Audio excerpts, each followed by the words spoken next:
السلام علیکم او ستړي مشه زه وکیل خان یم او تاسو ته مې دا ماشین خو تاسو خو ډېر لیدلی وي پولې جوړي پولو ته وګورئ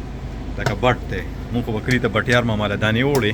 د تاسو ته ښیم په هغې باندې ډېره خوله را راغلې ده ورګه دا ماسي یې راته کولاوي نو ښه یې راته بټیار ماما له به هم دانې وړې نو هغه به ترې نیم جوار خو به هغه واغېستل او دلته ماسي چې کم دی نه لګیا ده ګوره درته ښیم چې دا کوم جوار په دې کې چې تاسو ته هغه هم ښیم دا پولې ترې جوړېږي که نه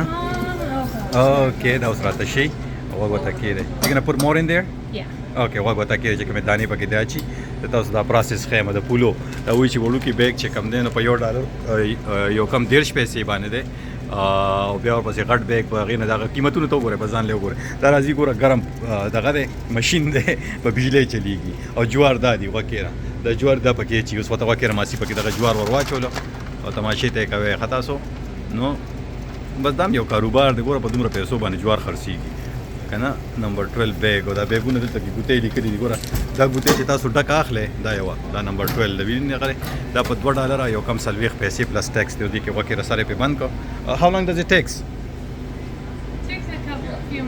few minutes okay یو څو منټ اخلي تاسو مې کوم ماسي وی چې دا ډېر هغه اخلي خوا کې وسره د زنانو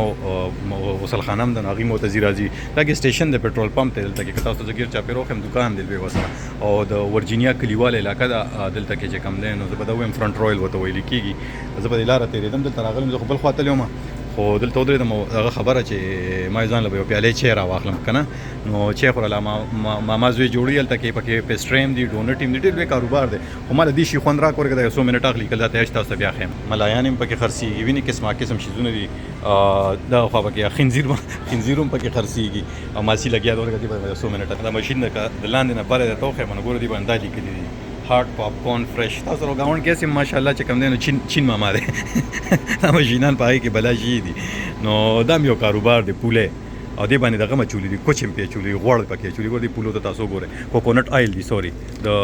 کوپرې تیل یې پکې ورسره اچولي دا زیړ چې تاسو ته ښکاري سایډ ته هغه دي او بس دغه خبره بټر هم دي پکې د کوچو خوند هم پکې دی که نه اوس غوږ کېدی ماسي راځي 100 منټه کې بیا ته ښیم اوس مطلب یو 100 منټه وي په لګي که نه اوس ورته غوږ کېدی تاسو که نه تاسو وینئ زه دروازه نه شم کولی کېدای شي تاسو ته ښکاري هغه کټوۍ پکې راډکه شوه جواره چې پکې اچولي او ټول لاندې را پرېوځي نو دا مزې په ښار کې دي په کلو کې هم وي کېدای شي دا په وطن کې هم وي خو زه خو ډېر وړوکې د وطن نه راغلی یم ما نه ولیدلي که نه مونږ دپاره خو دا ناشنا دي نو زه غواړم چې تاسو ته یې وښیم کاروبار دی په ځای ماشین ولاړ دی خلک راځي ګوتې ته ځان له پخپله ډکوي او هلته رجسټرډ ته یې وړي هلته یې له پیسې ورکوي او دغه قیمتونه خو مې ورته وښودل نو همدغه یې طریقه ده له خیره سره او بیا به هم فکر کوم چې تاسو به هم خوښه شي نو زه به داسې وکړم زه به خپله چای راواخلم بیا به زه ځمه صحیح ده بیا تاسو ته بار وښیم چې دا ګیس سټیشن څنګه دی نو دا تاسو ته مې دا ښودل دا بار وګورئ تاسو که نه